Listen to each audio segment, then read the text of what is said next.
Coucou, bonjour mes amours, vous allez bien j'espère. Je suis Marie-Josée Tchatier, entrepreneur, chef d'entreprise, directeur académique dans un institut supérieur à l'ouest du Cameroun. Comme d'habitude mes amours, je me connecte à vous aujourd'hui pour vous parler à nouveau de l'entrepreneuriat. De l'importance de l'entrepreneuriat, de l'importance de la création des sources de revenus pour toute personne en général et pour le jeune en particulier. Je vous ai parlé il y a quelques jours déjà des possibilités, de quelques exemples de création des sources de revenus. Alors je viens aujourd'hui particulièrement pour vous parler d'une notion très très importante, mes amours, l'honnêteté. La notion d'honnêteté. Je vous assure, ça c'est un conseil crucial.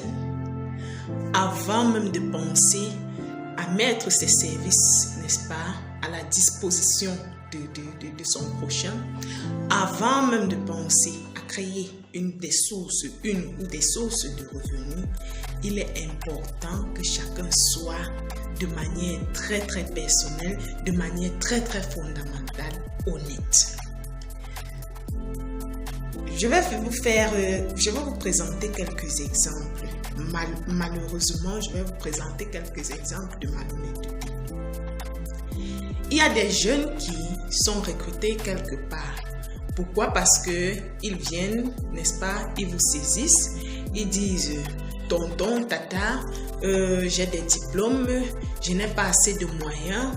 Mon papa, ma maman, mes parents, mes grands-parents, mes grands frères n'ont pas assez de moyens pour pouvoir subvenir à mes besoins.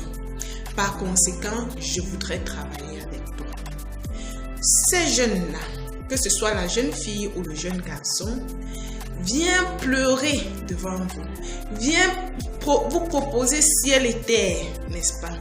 Et maintenant, comme le Seigneur vous a donné la possibilité, la chance d'avoir quelques opportunités, vous avez de l'argent, n'est-ce pas? Vous avez un fonds, n'est-ce pas? Vous mettez ce fonds-là à sa disposition pour créer, n'est-ce pas, une source de revenus. Le jeune, pour vous remercier, disparaît. Dilapide cette source de revenus, cette somme que vous lui avez donnée et revient plus tard pleurer, peut-être plus chez vous directement, mais chez quelqu'un d'autre. Ça, c'est de la malhonnêteté, c'est de l'inconscience, c'est de l'immaturité pure. Cette personne-là, à 90% des cas, ne pourra plus être aidée. Imaginez que ne pourra plus être aidée.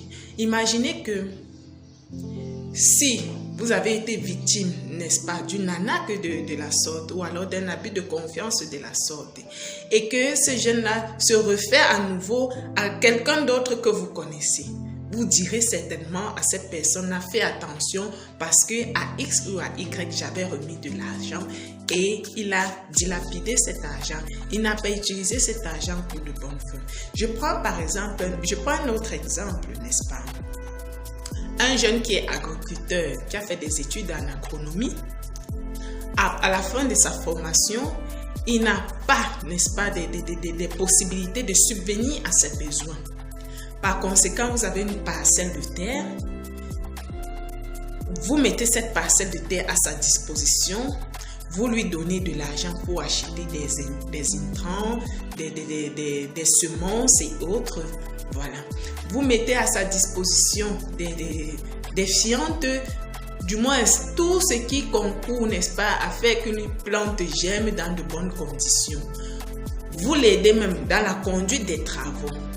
Et curieusement, c'est ce jeune-là à qui vous avez donné toutes ces opportunités disparaît. Malheureusement, disparaît. Non seulement il a préparé le terrain, il peut même avoir partiellement préparé le terrain parce que c'est comme ça qu'ils sont au début.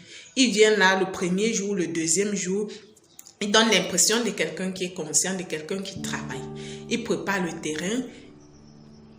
Après avoir préparé le terrain, il fait des pokés par exemple, que ce soit pour les pastèques ou bien si c'est pour les morels, il y a le germois qu'il faut et autres. Et ensuite, il disparaît. Pas de conduite, pas de suivi. Tout périt, il a disparu, il n'est plus joignable.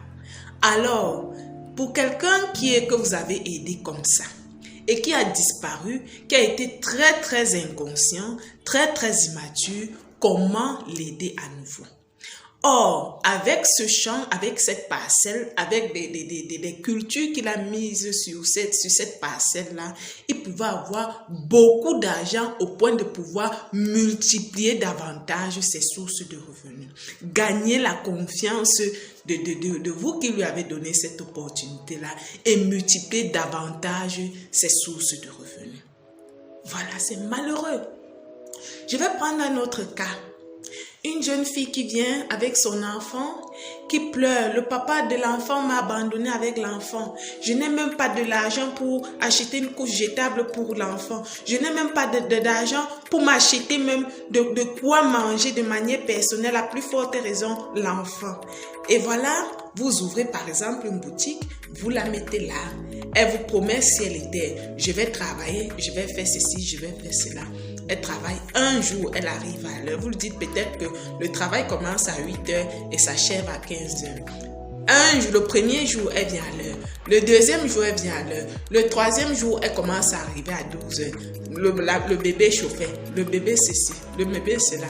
Le quatrième jour, elle ne vient même plus, elle ne vous fait même pas signe. Elle reste, elle atterrit seulement à la fin du mois pour prendre ça.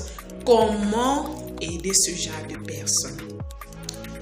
Excusez-moi pour tous ces exemples, c'est tout simplement pour chuter, vous dire enfin que la confiance, si vous n'êtes pas honnête dans la vie, vous ne pouvez rien avoir. Si vous n'êtes pas honnête dans le peu que vous avez, vous ne pouvez rien avoir de grand. Quand quelqu'un est honnête dans la vie, il gagne énormément. Vous aurez comme l'impression que vous êtes exploité, mais je dis non. Si vous êtes honnête dans la vie, vous allez gagner énormément. Imaginez cet enfant cette jeune fille qui prend une boutique et développe toutes ses compétences dans cette boutique au point, n'est-ce pas, de pouvoir grandir, que ce soit sur le plan financier, que ce soit sur le plan même de l'expérience. Parce que quand on vous recrute quelque part, c'est certes pour vous donner, n'est-ce pas, un revenu, une source, une rémunération, mais c'est surtout pour votre expérience. C'est surtout pour votre expérience. Vous gagnez en expérience quand vous travaillez quelque part. Imaginez donc une fille qui avec cette possibilité de gagner en expérience, de pouvoir grandir, voir les techniques de marché, pouvoir grandir progressivement et détecter, n'est-ce pas, les techniques lui permettant d'ouvrir sa propre entreprise, n'est-ce pas, et développer ses talents dans son entreprise. Non seulement elle perd en temps, elle perd en confiance, elle perd en expérience à cause de la malhonnêteté. C'est très grave. Vous voyez un jeune garçon qui reste au quartier, il ne fout rien, il consomme les stupéfiants. Vous le prenez, il vous dit que voilà, le pays est monté, le pays est descendu, on accuse ci, on accuse ça. Tu lui donnes par exemple un conteneur chargé d'appareils ménagers, électroménagers. Il n'y est jamais. Soit alors quand il vend, l'argent, vous ne voyez jamais l'argent, soit le conteneur est toujours fermé au point où vous vous sentez obligé d'arrêter avec ce travail-là. Qui perd? C'est ce jeune-là qui on a donné cette possibilité. Et quand il perd, c'est quoi? C'est la malhonnêteté. Chers jeunes, soyez honnêtes. Quand vous prenez une responsabilité,